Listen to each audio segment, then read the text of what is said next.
नमस्कार, hornbill TV में आपका स्वागत है और मैं आपके साथ प्रिया बिस्ट। बुलेटिन की शुरुआत करेंगे इस वक्त की बड़ी खबर के साथ।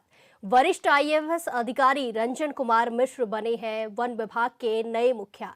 1993 बैच के अधिकारी हैं रंजन कुमार मिश्र। शासन ने नियुक्ति के आदेश जारी कर दिए हैं। जल्द मुख्य वन संरक्षक का पदभार संभालेंगे रंजन कुमार। वर्तमान मुखिया समीर सिन्हा सेवानिवृत्त हो चुके हैं।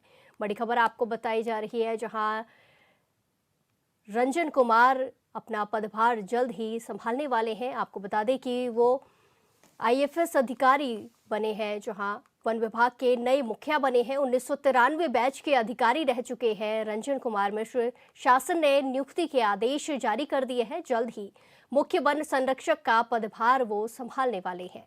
वर्तमान मुखिया समीर सिन्हा सेवानिवृत्त हो चुके हैं। बड़ी खबर आपको बताई जा रही है, जहां नई जिम्मेदारी वरिष्ठ आईएएस अधिकारी रंजन कुमार मिश्र को मिली है। इस खबर पर ज्यादा जानकारी के साथ सीधे जुड़ेंगे हमारे संवाददाता योगेश आर्य से। योगेश, जिस तरीके से वरिष्ठ आईएएस अधिकारी रंजन कुमार मिश्र को नई जिम्मेदारी मिली है, इसमें कब तक वो पदभार ग्रहण करेंगे और आगे क्या कुछ? देखिए प्रिया, वरिष्ठ आईएएस अधिकारी रंजन कुमार मिश्रा को उत्तराखंड वन विभाग का नया मुखिया बनाया गया है। 1993 बैच के अधिकारी है रंजन कुमार मिश्रा और काफी सुलझे हुए अधिकारियों में जो है मुख्यार है और इसके साथ साथ वह जो है काफी अच्छी तरीके से वन की चीजों को समझते हैं वन विभाग की, और ऐसे में शासन ने उनकी नियुक्ति के आदेश भी जो है वो जारी कर दिए गए। देखा जाए तो वह जल्द ही वन संरक्षक का पदभार संभालेंगे और वर्तमान क्योंकि मुखिया जो समीर सिन्हा थे वो सेवानिवृत्त हो चुके हैं, उनके सेवानिवृत्त होने के बाद जो है विभाग के मुखिया के तौर पर इनकी नियुक्ति की गई है। मिश्र का देखा जाए तो पर्यावरण और प्रबंधन में लंबा अनुभव रहा है और वो अच्छी तरह से पर्यावरण को भी समझते हैं, वन प्रबंधन को भी बेहतर तरीके से समझते हैं, और उनका जो है जो अनुभव है वो निश्चित तौर पर एक वन मुखिया के तौर पर वन विभाग को काफी लाभदायक होगा, क्योंकि वह चीजों को समझते हैं और काफी चीजों को बेहतर करने में उनका काफी प्रयास रहा है। तो आगे भी वन मुखिया के तौर पर वह निश्चित तौर पर विभाग में काफी बदलाव कर सकते हैं। इसके साथ साथ काफी चीजों में अपना अनुभव जो है साझा कर सकते हैं, जिससे आने वाले वक्त में वन विभाग के अधिकारियों को भी काफी जो है सहूलियत मिलती नजर आएगी। जी बिल्कुल योगेश, जैसे जिस तरीके से ये सामने आया कि उन्हें नई जिम्मेदारी दी जाएगी, ऐसे में और भी वन विभाग में कोई नए अधिकारी शामिल हो सकते हैं, ऐसी कोई चर्चा चल रही है? योगेश, आप तक हमारी आवाज पहुंच पा रही है? देखिए प्रिया, बिल्कुल जिस तरह देखा जाए कि जो है इनको जिम्मेदारी दी गई है और जिम्मेदारी के बाद अब किस तरह से इनके साथ किसी अधिकारी को जोड़ा जाता है, या ये है अब मुखिया के तौर पर जो है विभाग में जो अन्य अधिकारी हैं उनको किस तरह से जिम्मेदारियों के साथ उनकी नई जिम्मेदारियां तय करते हैं और किस तरह से वन में, क्योंकि अभी हाल ही में देखा कि हमने पर्वतीय इलाकों में काफी घटनाएं जो है हमलों की आ रही है और वन संरक्षण को लेकर के काफी सवाल उठ रहे हैं। तो निश्चित तौर पर देखना होगा कि एक चुनौती के तौर पर जब ये अपनी कमान संभालेंगे तो वो एक चुनौती इनके सामने रहेगी। उस चुनौती से पार पाने के लिए किस तरह से नई रणनीति को तैयार करते हैं और वन विभाग के अधिकारियों को किस तरह के निर्देश जो है वो जारी करते हैं। जी बिल्कुल, धन्यवाद योगेश हमारे साथ तमाम जानकारी साझा करने के लिए। इसी के साथ खबरों में आगे बढ़ते हैं। अगली बड़ी खबर पेपर लीक मामले से जुड़ी है, जहां यूके SSSC पेपर लीक का मामला, इसमें नया अपडेट सामने आया है। सीबीआई ने बेरोजगार संघ पूर्व अध्यक्ष बॉबी पवार को तलब किया है। बड़ी खबर आपको बताई जा रही है, जहां सीबीआई ने बेरोजगार संघ पूर्व अध्यक्ष बॉबी पवार को यूके SSSC पेपर लीक मामले में तलब किया है। यूके SSSC पेपर लीक मामले में पूछताछ अब सीबीआई करेगी, जहां मामले में एक प्रोफेसर की पहले ही गिरफ्तारी हो चुकी है और अब बॉबी पवार को, जो कि बेरोजगार संघ के पूर्व अध्यक्ष हैं, उन्हें तलब किया गया है। सीबीआई इसको लेकर पूछताछ करेगी, जहां मामले में एक प्रोफेसर की पहले ही गिरफ्तारी हो चुकी है। तो अब बॉबी पवार को सीबीआई ने तलब किया है। इसमें बड़ा अपडेट देखने को मिला है। यूके SSSC पेपर लीक मामले में बड़ा अपडेट सामने आया है, जहां सीबीआई ने बेरोजगार संघ के पूर्व अध्यक्ष बॉबी पवार को तलब किया है। इस खबर पर ज्यादा जानकारी के साथ सीधे जुड़ेंगे हमारे संवाददाता योगेश आर्य से। योगेश, जिस तरीके से बॉबी पवार को तलब किया गया है, क्या कुछ इसमें देखने को मिल सकता है?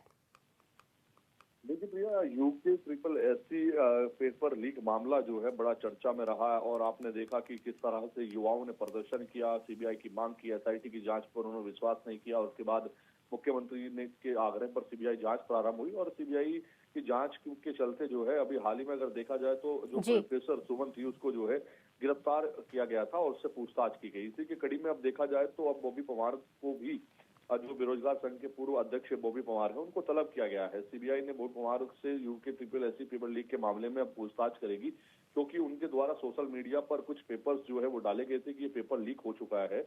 और जी। ऐसे में कहीं ना कहीं जिस तरह से एक मामला सामने आया, उसके बाद एक लंबा आंदोलन जो है उनके द्वारा किया गया, उसके बाद पुलिस एसआईटी की जांच प्रारंभ हुई, लेकिन लगातार युवा जो है मांग कर रहे थे कि इसमें जो है सीबीआई की, और सीबीआई जिस तरह जांच कर रही है तो कड़ीबद्ध लगातार जो लोग इसमें जुड़े हुए हैं उनसे जो है पूछताछ कर रही है। सुमन की गिरफ्तारी के बाद अब बॉबी पवार से पूछताछ होगी।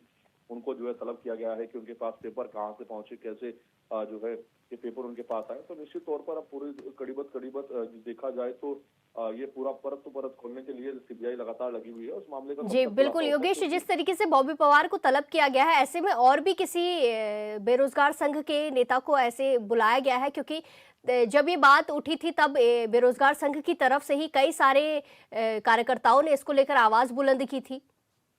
देखिए, क्योंकि प्रिया अपने जो पेपर थे वो बॉबी पवार ने अपने सोशल मीडिया से डाले थे, और ऐसे में सुमन का ये जुड़ना कि उन्होंने सुमन ने उनसे बातचीत की थी, उनको बताया था, तो इस पूरे प्रकरण में जिस तरह के जो कड़ियां सामने आई उसी के चलते जो है एक एक कड़ी से जुड़ते हुए सीबीआई जांच कर रही है। और उसी में अब देखा जाए तो बॉबी पवार को बुलाया गया है, और बॉबी पवार अब जो है वहां पर किस तरह से उनसे पूछताछ होती है, क्या कुछ साक्ष्य उनसे मांगे जाते हैं, क्योंकि उनके द्वारा ही ये कहा गया था कि पेपर लीक हुआ है। तो निश्चित तौर पर देखना होगा कि आखिरकार इस पूरे मामले में सीबीआई अब किसको अगले नंबर पर किसको बुलाती है, किससे पूछताछ करती है। फिलहाल बॉबी पवार से किस तरह की पूछताछ होती है और कब तक इसका खुलासा होता है, सबकी नजर उसी पर बनी हुई है। जी बिल्कुल, धन्यवाद योगेश हमारे साथ तमाम जानकारी साझा करने के लिए। इसी के साथ खबरों में आगे बढ़ते हैं। बीजेपी प्रदेश अध्यक्ष महेंद्र भट्ट ने कहा है कि प्रधानमंत्री नरेंद्र मोदी का उत्तराखंड के प्रति स्नेह और लगाव हर बार महसूस होता है, और मन की बात में उनके हर एक बड़े हिस्से को देश और दुनिया ने सुना है। उन्होंने कहा कि पीएम मोदी की चिंता और परिकल्पना हमेशा इस देवभूमि को एक आध्यात्मिक, प्राकृतिक और सांस्कृतिक शक्ति स्रोत के रूप में देखने की रही है। शीतकालीन महीनों में उत्तराखंड के अद्भुत स्वरूप को देशवासियों से जोड़ने की अपील करते हुए प्रधानमंत्री ने लोगों को यहाँ की ग्रीष्मकालीन और शीतकालीन पर्यटन स्थलों का आनंद लेने और विवाह जैसे अहम आयोजनों के लिए भी उत्तराखंड को चुनने का संदेश दिया है। भट्ट ने प्रधानमंत्री को धन्यवाद देते हुए कहा कि उनके संदेश को गांव-गांव और घर घर तक पहुंचाने का कार्य पूरी निष्ठा से किया जाएगा।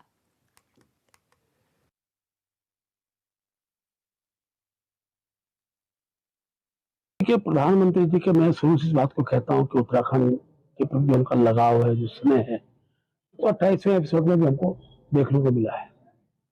उनकी चिंता भी है कि राज्य जहां देवभूमि के स्वरूप के रूप में है, वहीं टूरिज्म के रूप में भी ये राज्य विकसित हो, ऐसी उनकी परिकल्पना भी है। और आज मन की बात में उन्हें देश के ही नहीं बल्कि पूरे विश्व के नागरिकों से भी अपील की है कि शीतकाल में उत्तराखंड जैसा स्वरूप कहीं देखने को नहीं मिलता है। उन्होंने यहाँ के भारतवर्ष के नागरिकों से कहा है कि ग्रीष्मकाल शीतकालीन क्रीड़ा स्थल का वो आनंद लें, और विवाह समारोह के आयोजन को भी उत्तराखंड की धरती को चुने। ये जो उनका संदेश है, निश्चित रूप से मैं अपनी ओर से प्रधानमंत्री जी को बहुत बहुत उनका धन्यवाद करता हूँ, और विश्वास दिलाता हूँ कि आपके संदेश को हम गांव-गांव तक, जन तक पहुंचाने का काम करेंगे। सरकार की नीतियों और जन कल्याणकारी योजनाओं को आम जनता तक पहुंचाने के लिए बीजेपी सरकार सक्रिय दिख रही है। इसी क्रम में हरबटपुर में जिला पचवादून बीजेपी अध्यक्ष मित्ता सिंह की अगुवाई में एक प्रेस कॉन्फ्रेंस का आयोजन किया गया। इस दौरान बीजेपी की प्रदेश प्रवक्ता कमलेश रामन ने केंद्र की मोदी सरकार और प्रदेश की धामी सरकार की जनहित योजनाओं और उपलब्धियों का लेखा जोखा रखा। उन्होंने कहा कि 2027 विधानसभा चुनाव से पहले सरकार ने महिला कल्याण, आंदोलनकारियों के हितों और ग्रामीण विकास से जुड़ी योजनाओं के जरिए कई ऐतिहासिक फैसले लिए हैं। उन्होंने जोर देते हुए कहा कि सरकार की उपलब्धियां जमीन पर दिखने लगी हैं, और इन्हीं नीतियों को आम जन तक पहुंचाने के लिए बीजेपी का हर कार्यकर्ता मिशन मोड में काम कर रहा है। बिल्कुल देखिए, जिस तरीके से देश के प्रधानमंत्री जी ने उत्तराखंड को एक नई पहचान के साथ जोड़ा है, और जिस तरीके से केंद्र की सरकार ने हमारे कार्य किए हैं इस देश के लिए, इस देश की तरक्की के लिए, इस उन्नति के लिए, आज पुष्कर सिंह धामी जी जिस तरीके से इस प्रदेश को आगे बढ़ाने का काम कर रहे हैं, ऐतिहासिक निर्णय लेने का काम कर रहे हैं, चाहे मैं यूसीसी की बात करूं, नकल विरोधी कानून की बात करूं, धर्मांतरण की बात करूं, यहाँ पर महिलाओं को 30% आरक्षण देने की बात करूं, आंदोलनकारियों को 10% क्षैतिज आरक्षण देने की बात करूं, यहाँ पर हमारी जो यात्रा सुचारू हुई इसकी बात करूं, आज एक प्रदेश को नए जो है ऊंचाइयों तक पहुंचाने का पुष्कर सिंह धामी जी ने काम किया है। और आज इसीलिए ये प्रेस वार्ता रखी गई थी कि इसमें हमारे प्रदेश की सरकार क्या क्या ऐसे कार्य कर रही है, किन किन योजनाओं को हमें प्रदेश के हर उस व्यक्ति तक पहुंचाने का काम करना है। अगर मैं केंद्र की बात करूं तो 3 तलाक का एक ऐसा बेहतर निर्णय लेकर के देश के प्रधानमंत्री जी ने महिलाओं को सौगात देने का काम किया, 370 हटा करके कश्मीर में अमन चैन और शांति लाने का काम। एक दिवसीय दौरे पर नैनीताल पहुंचे बीजेपी प्रवक्ता मथुरा दत्त जोशी ने नैनीताल क्लब में आयोजित पत्रकार वार्ता के दौरान कांग्रेस पर निशाना साधते हुए कहा कि कांग्रेस का केंद्र नेतृत्व पूरी तरह से भ्रमित है। उसे समझ नहीं आ रहा है कि कांग्रेस की नीतियों को कैसे आगे बढ़ाया जाए। उन्होंने कहा कि कांग्रेस राष्ट्र विरोधी बातें करके चुनाव जीतना चाहती है, जिसे बिहार चुनाव में जनता ने सिरे से नकार दिया है। प्रदेश प्रवक्ता ने कहा कि इस बार भी 2027 के विधानसभा चुनाव में अपना परचम लहराने वाली है। कांग्रेस किसको अपना नेता मानेगी, हरीश रावत, यशपाल आर्य या फिर हरक सिंह रावत या फिर किसी और को, पहले कांग्रेस अपना अंतर्कलह सुलझा ले। बड़ी दुर्भाग्यपूर्ण बात है जिस तरह की दिल्ली बम कांड के तार उत्तराखंड से जोड़ रहे हैं, वो बहुत ही दुर्भाग्यपूर्ण बात है और ये हमारे लिए बड़ी चिंता की बात भी है। और जहाँ डेमोग्राफी चेंज की बात है तो ये देवभूमि के लिए और बड़ी चिंता की बात है। यहाँ देवभूमि है, यहाँ पर ऐसी तत्वों का कोई स्थान नहीं हो सकता है।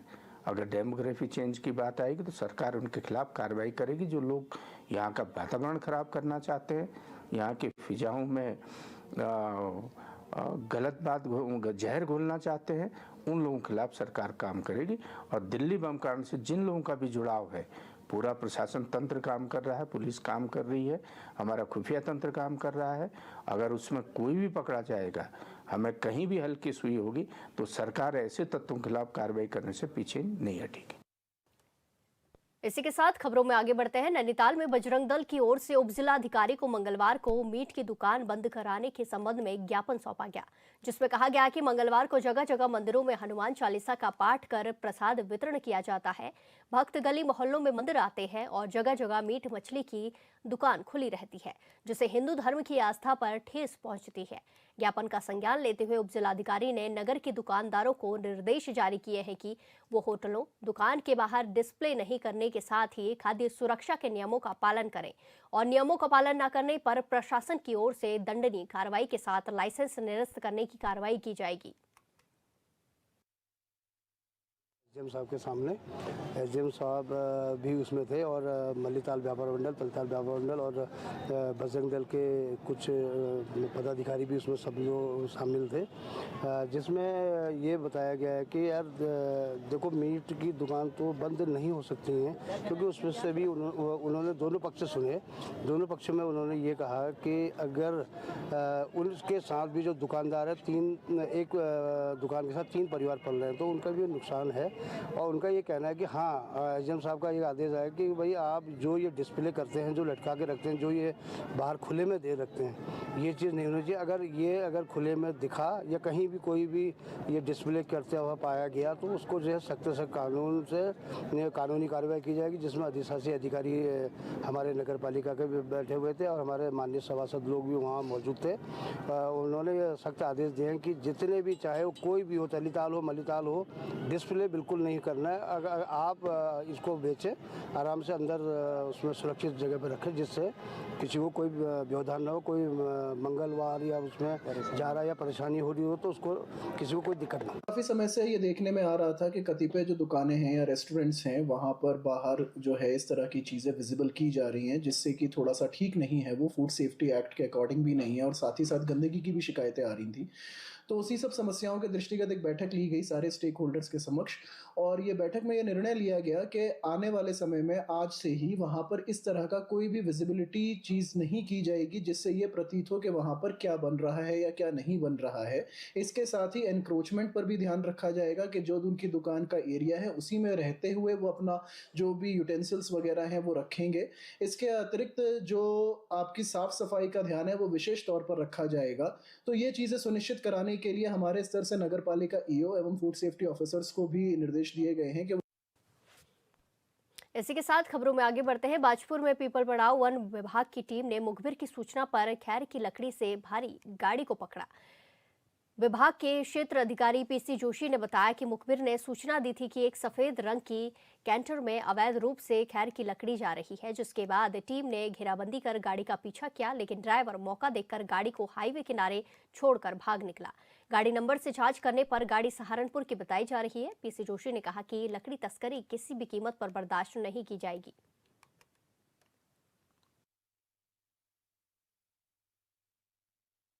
थोड़ी देर पहले हमें सूचना मिली थी कि तेलाखेड़ा की ओर से कोई ट्रक खैर लेके जाने वाला है, तो उसमें जांच की गई और मैंने बरहनी और बुजुर्ग और स्वयं भी मैं क्या स्टाफ लेके मैं मौके पर आया।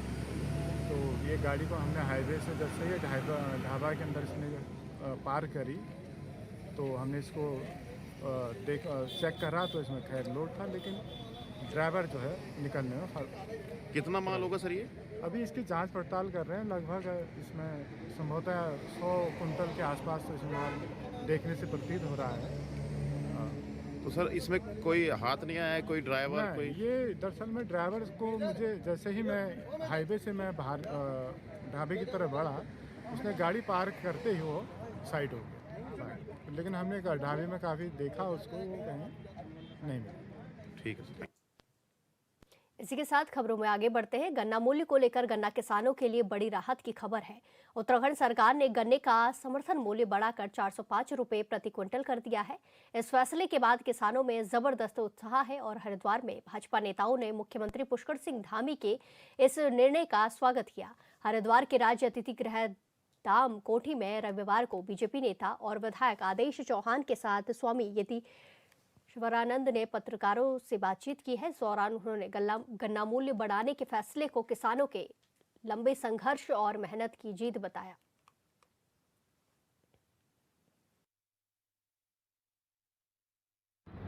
पच्चीस तारीख को उत्तराखंड के जो भी हमारे गन्ना किसान हैं, कई सौ की संख्या में हरिद्वार से, उधम सिंह नगर से, कुछ हिस्सा जहाँ पर गन्ना होता है नैनीताल क्षेत्र से, कुछ हिस्सा जो हमारा देहरादून का क्षेत्र है वहाँ भी गन्ने का क्षेत्र है। इन सभी क्षेत्रों से लगभग 500 से भी ज़्यादा संख्या में हमारे गन्ना किसान और हमारे जनप्रतिनिधि, उसमें हमारे सभी राज्य मंत्री भी थे, विधायक आदेश जी भी थे, संजय जी भी थे, भाई जयपाल जी भी थे, जिला अध्यक्ष जी भी थे, जितने भी हमारी पार्टी के वरिष्ठ नेता थे किसानों के साथ वो भी सब लोग गए थे। हमने माननीय मुख्यमंत्री जी से निवेदन किया कि गन्ने का रेट बढ़ना चाहिए उत्तराखंड में।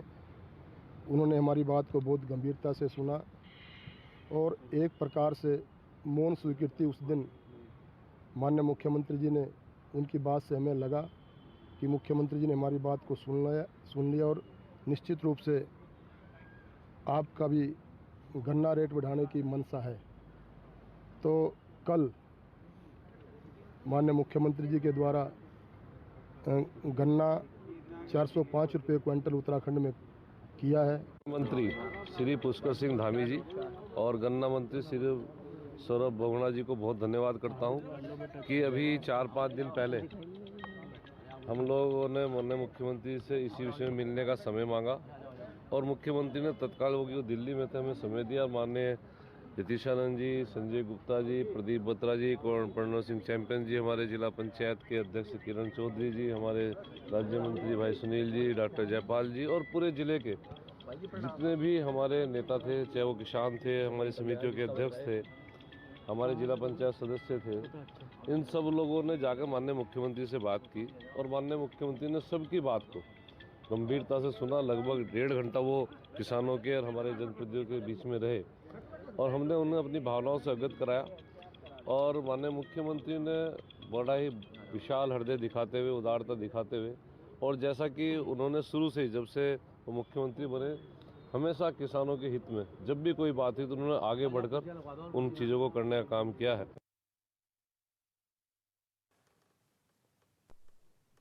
उत्तराखंड में पिछले कई दिनों से किसानों की नाराजगी को बीजेपी सरकार दूर करने में सफलता हासिल करती हुई दिखाई दे रही है। धामी सरकार ने गन्ने की फसल का रेट तय कर दिया है, जिसे लेकर कुछ किसान अभी भी नाराजगी जाहिर कर रहे हैं तो कुछ संतुष्ट नजर आ रहे हैं।